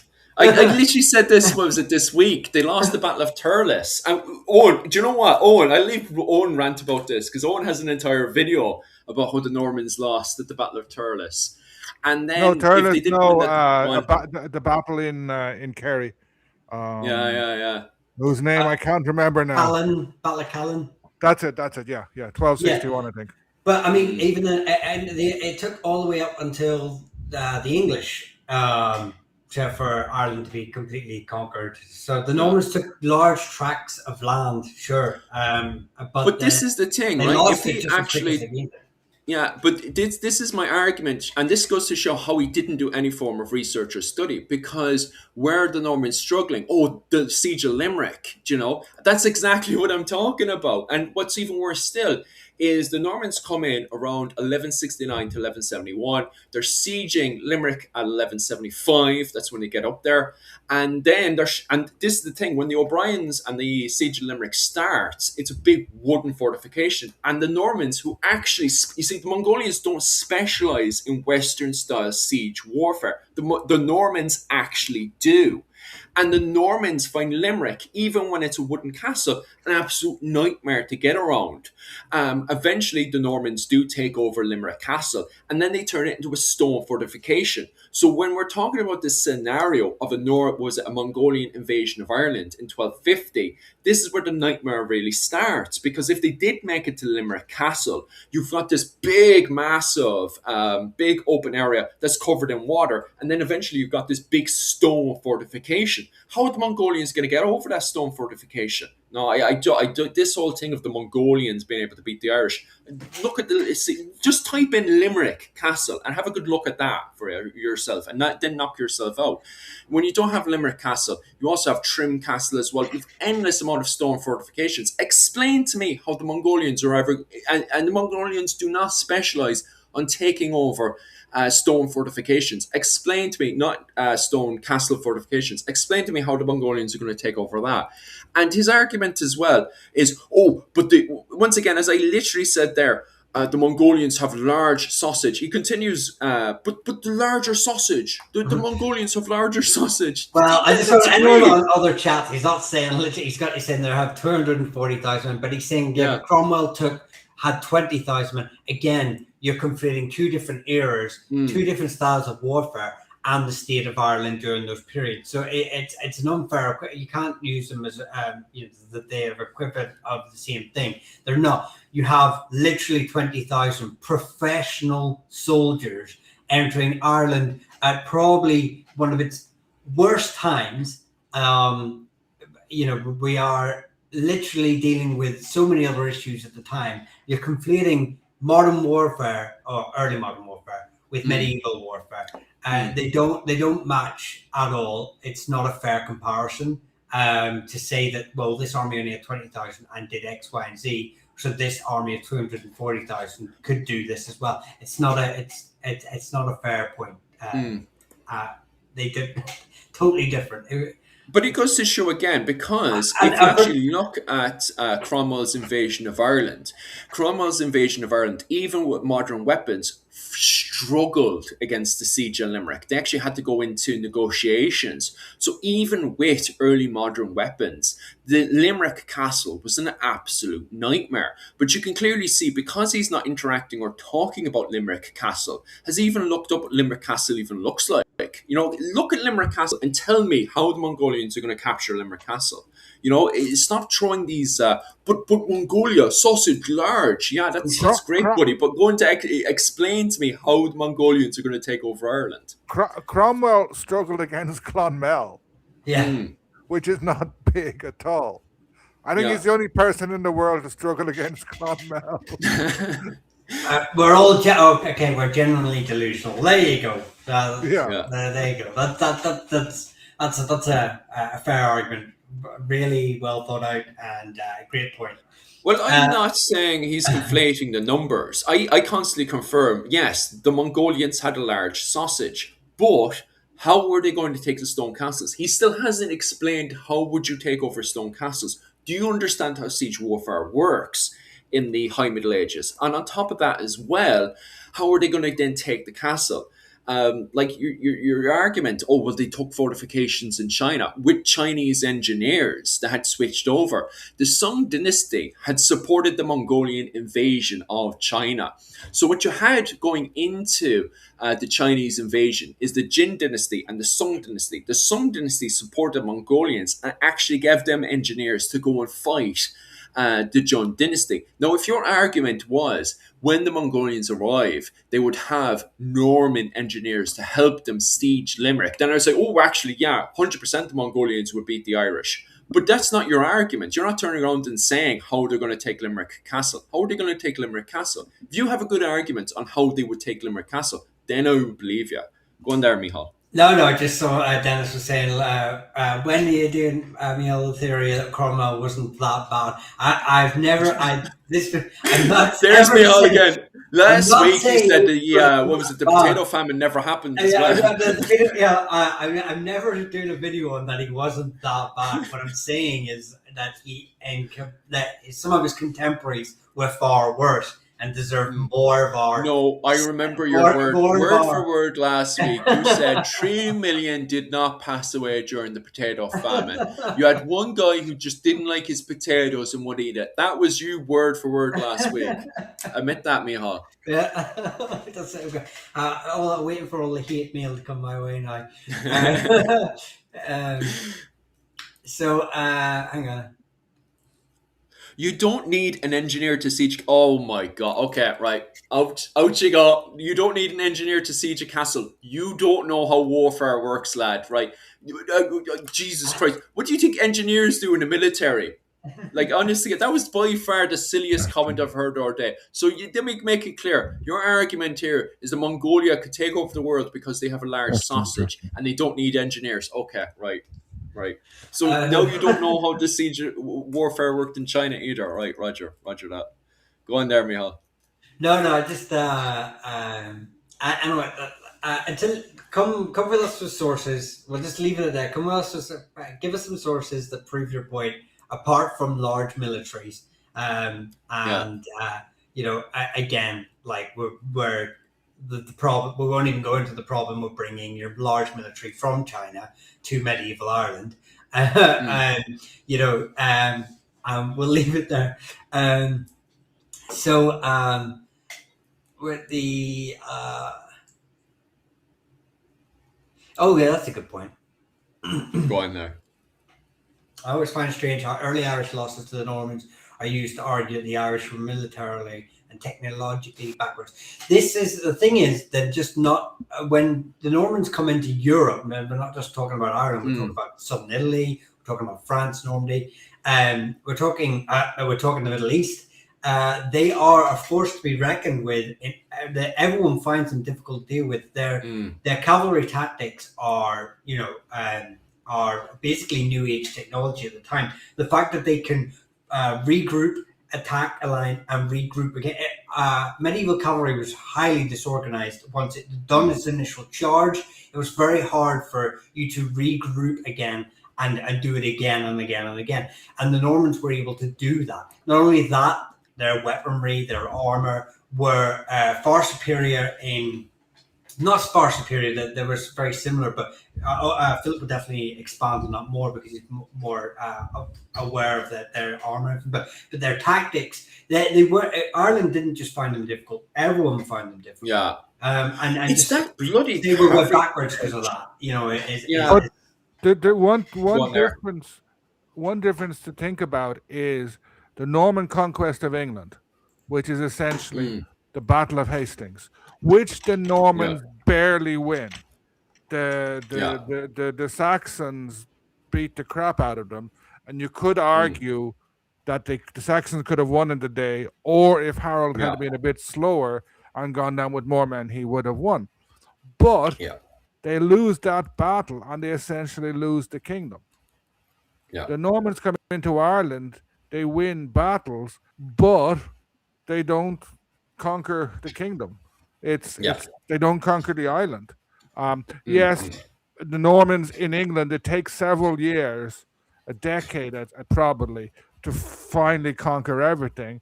A decade in which they, like, what do they call it? The harrowing of the North was brutal. But nothing similar happens in Ireland. Yeah. Well, it's such a massive piss around with Rory O'Connor. So Rory O'Connor is the alleged Rex Hiberno, according to Henry II in the Treaty of Windsor. and he's sort of meant to be the High King of Ireland. But compared to his father, Turlough O'Connor, God, Rory O'Connor just pisses around, doesn't he? He pisses around over in the siege of Dublin, Yeah, loses the siege of Dublin, but managed to muster himself around Galway. Then he goes in, pisses around more. Then he wins the Battle of Turles. What was it? Battle of Turles against the Normans. And then they go into the siege of Limerick with the O'Briens holding Limerick. And it was in a situation they really could have won that battle. And then Rory O'Connor signs the Treaty of Windsor, turns against the O'Briens, and bloody sells out the O'Briens to the Normans and stuff. I think it's because of, in many ways, although we bitch about it, because Rory O'Connor pissed around so much, there's never a decisive full-on win for the Normans compared to England, where because the English are all nicely the Anglo Saxons are all perfectly lined up, because they had mustered and done everything they were supposed to do. When they are smashed in the Battle of Hastings, then it just becomes one big massive mopping job. Because well, Roy O'Connor had pissed around so it's much, go more on. than that. It's more than that. Mm, The Saxons had a centralized state. It's one of the most centralized states in Europe. So mm, the king falls, and I think they do appoint someone else king, but not for very long. They're frightened. yeah, The army has gone. Then the whole mm, thing falls. The Normans could have fought Rory O'Connor and killed him, but yeah, they still would not have captured all of the island because the yeah, political system was different. There was, yeah, like, Dublin wasn't the capital. There mm, was no capital. The Normans make Dublin the capital of their state, but it takes a long mm, time for them to set up a centralized state there. yeah. Yeah, that's definitely a massive thing as well. But like, even if he was, let's say, if Turlough O'Brien Turlough O'Connor, sorry, not Turlough O'Connor, Rory O'Connor had done what Brian Brew had done and raised a large military force to get in and have a big, massive, huge battle up around Dublin.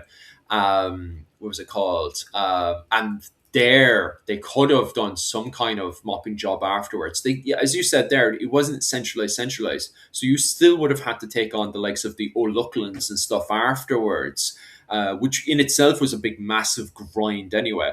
Because you can see that once the Bergs and the Fitzgeralds are able to somewhat pin down Connacht and Munster, they have no control of the territories of the north, especially when the O'Neills take over then.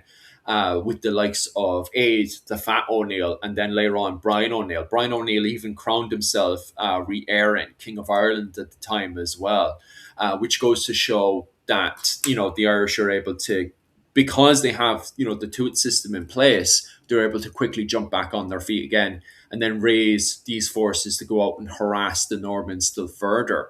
But you're right; it's because of the system that's in Ireland at the time. Bop, bop, bop, bop, bop. Okay, it's almost 11. I'm going to have to Yes, fly. that's it. Is that finishing up now? Okay, lads. Thanks very much for jumping on this week. God, we had some amazing conversations. I would definitely say if you're going to have full blown arguments with me, definitely have better sources rather than my sausage is bigger than yours. I think that's the only thing we've learned this week for sure. Other than that, guys, I'm back on tomorrow over on my Patreon where I'm going to be covering the clergy and the monastic orders in Ireland tomorrow over on my Patreon. So if you're interested in that, especially to do with 13th century Ireland and the church, definitely head on to my Patreon. It's about 20 quid a month. Definitely well worth it for the amount of information you get, especially when I do live streams every Sunday at night, 9 p.m. Irish time, where I do a little presentation and stuff. So it's always good. Mihal, what's your plan for this week? Are you up to anything? Oh, and also on top of that as well, lads, I'm popping over to Taiwan between the 19th over to the 23rd. So I'll be on Taiwan for those days. Definitely stay tuned for those ones. And then over on the 18th, I won't be with Rachel because I'll be in the middle of going over to Taiwan. But on Wednesday as well, Rachel will be doing the live stream, so I'll be still pushing through with Rachel. Sorry about that, Mihal. Mihal, what's your plan for this week? Are you up to anything? Oh no, this week will probably be, Nah, I'm not doing anything. It's not my for life's Lego. not till my members running live isn't till not this Wednesday, but the following Wednesday. So my youngest has been in hospital the last few days, so I'm a little bit behind on things that I'll be doing. I hopefully will get some shorts done, and I'm working on a long form video. Hopefully, we'll get that out this week. And we're going to start doing some sort of long form again, not massive videos that you may be used to, but just some longer than the 2-3 minutes that you would find in TikTok and YouTube shorts. So, but that's it. Just same again. Actually, here's a point. Actually, we can only do lives from my channel from TikTok and YouTube.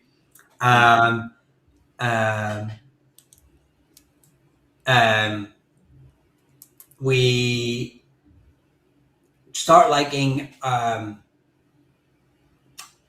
the Instagram, Instagram. Sorry, just reading all the comments. Instagram and Facebook, so we can I can start doing the lives on those sort of, and we can expand on there. So go across to the socials and just like them, and then we can just get the. Boy. So, Owen, any plans for this week? You up to anything? Yeah, I'm up in Dublin again. So well, hopefully back to Kerry on Monday. Maybe tomorrow night, maybe Monday night. I'll have a video coming out about St. Patrick, and the naughty things he did or did not do to pagans. Hopefully, I'll have a couple of shorts coming out during the week. And next Saturday, I'm going on a big cattle raid deep into Munster, all the way to Tipperary for a Gaelic football game somewhere in Tipperary. 3-hour drive with my daughter. So like my videos, I have a Buy Me a Coffee account if anyone wants to. So tomorrow night, hopefully, I'll have this new video out, and then I'll have a few shorts. Sort of for personal, because my mother has been very ill. I've been very restricted doing anything. It's been a bit of a complicated time. Thank you, Michael. And yes, happy St. Patrick's Day to because we won't be on obviously next St. Patrick's Day. So happy St. Patrick's Day to happy St. Patrick's Day for everyone. Might do a live actually. I'm on the 17th, so yeah, I might actually do a live stream that day if I have time, because I'm actually super busy getting it ready for Taiwan. And also, Blank, whatever his name is, you stop being so angry there just because you lost a debate against me. Jesus, he's there over your TikTok going, I'm gonna get you and all this stuff, and you're a bad historian. Jesus, calm down. It's only a debate. Jesus.